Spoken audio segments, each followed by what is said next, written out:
One of the all-time great post-game interviews there with Sherrone Moore. Some people were clowning him because he got too emotional.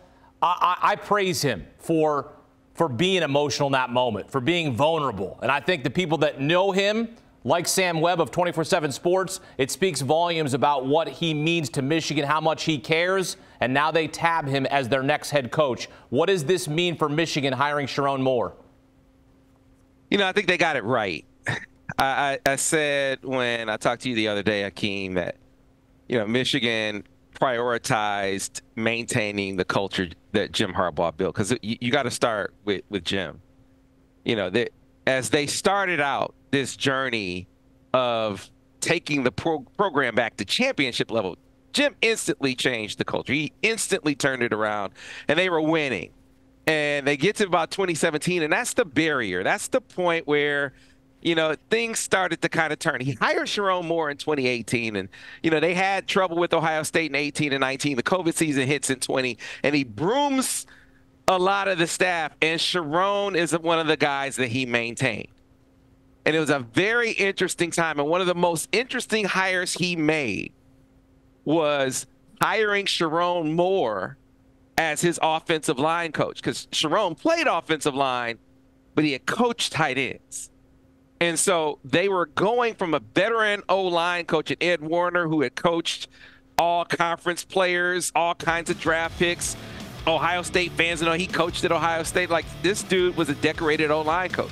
And so you go from him. Imagine that. If you're Jim Harbaugh, you had to see something in this guy to go from a seasoned O-line coach like that, very popular O-line coach, to go to this guy, this rookie, who had never coached O-line before. This is one of the things. It's funny to see the fans now, a lot of the fans, in their reactions to not just Sherrone Moore, but to Jim Harbaugh, because there are a lot of people questioning Jim Harbaugh at that time. You're going to go to this rookie O-line coach right here, right now, and all he did was go out there and win the Joe Moore Award with his line in back-to-back years. And this is a guy I know from his roots in coaching. One of my really good friends is Vance Bedford, longtime coordinator, defensive coordinator with Texas and Louisville and Oklahoma State. He was with Sherrone when Sherrone cut his teeth in coaching as a GA back in Louisville under Charlie Strong. And he could really see at that time that this was a guy that was a real sponge. Like, he would be around and kind of take from this coach and take from that coach and use it to infuse into his coaching being. And you can see all of those experiences in him now as a, 38-year-old. And he's a guy who's more mature in his coaching. I'll give you some examples down the line, but more mature in his coaching than a lot of guys his age. That doesn't mean he knows everything. That doesn't mean that he doesn't have some things that he's going to need help with. That's what you have a staff for.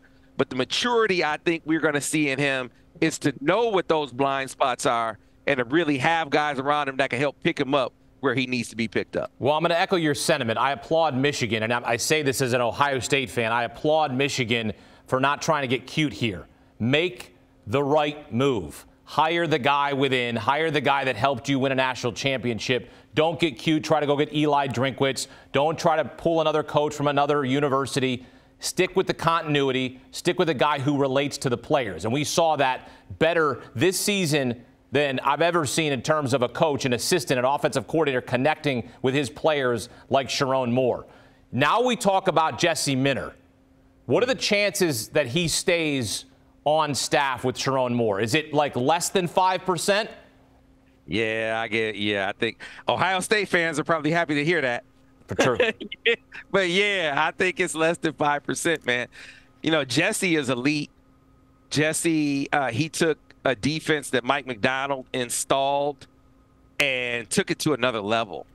You know, I was talking about Vance Bedford. He said, you know, Vance, this is the best defensive scheming he's seen since he left the NFL. This is a guy who coached Charles Woodson, right? And so I just don't think that you can outbid the NFL. Like, first of all, he's able to go with Jim Harbaugh to the Chargers, and they were just a coach away.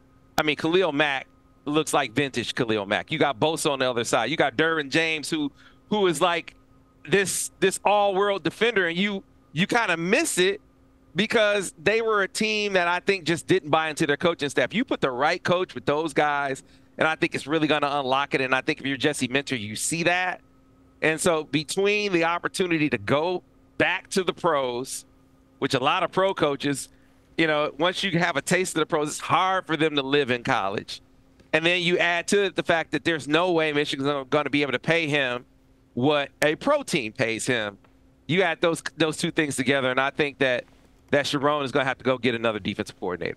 Yeah, Minter in the NFL with Jim's older brother, John Harbaugh, and the Baltimore Ravens. And, yeah, as it appears now, he will be headed back to the NFL, joining Jim with the Chargers. In terms of what's next and what next season will look like in 2024, we know J.J. McCarthy's leaving. Blake Corum is gone. You take a look at their schedule here. Early September, a tough game against Texas, then a rematch in the national championship in early October. Neither head coach will be on the sideline from the national title game. Kalen DeBoer to Alabama, Jim Harbaugh, of course, to the Chargers. When you're looking at the roster now, what are we doing at quarterback for the Michigan Wolverines? I know they got a 4-star recruit coming in, but what do they got cooking up in 2024 at that position? Yeah, it's a great question. You know, I think his first priority is he's got to maintain continuity on staff as much as he can. Certainly position coaches, and I think he's going to be able to lock down the majority of the offensive staff. I think he was really, really connected to the quarterback's coach, Kirk Campbell. I would be very, very surprised if he didn't elevate Kirk to be the offensive coordinator. Grant Newsome is a guy he might have to fight Jim Harbaugh over, the tight ends coach. I think he sees a lot of himself in Grant. Really, really sharp guy. You talk to guys in the building, they call Grant a genius. I think he thinks Grant can make that same transition from tight ends coach to O-line coach, but Jim Harbaugh might think the same thing. So you're going to have some battles there to keep your staff, but assuming he keeps those guys and keeps some guys from defense and fills out his staff, now you start getting ahead and looking ahead to the spring and that quarterback situation. I think they were very, very pleased with the progress of Jaden Denegal, one of the quarterbacks there, and Alex Orji, who was compared by Jim Harbaugh to Jalen Milroe. And a lot of people kind of took offense. They're like, hey, man, I don't think that's a bad comparison at all. He brings a lot of the same physical characteristics and attributes, really, really live arm, but they had to grow him in the passing game. And I think they really have seen a lot of progress. Jaden Davis comes in as a really precocious youngster. He's in there early. He's a winner. Quarterbacked this team to a state championship. Formerly the #1 quarterback in the country in high school. And, you know, has really battled some adversity. His rankings adversity anyway.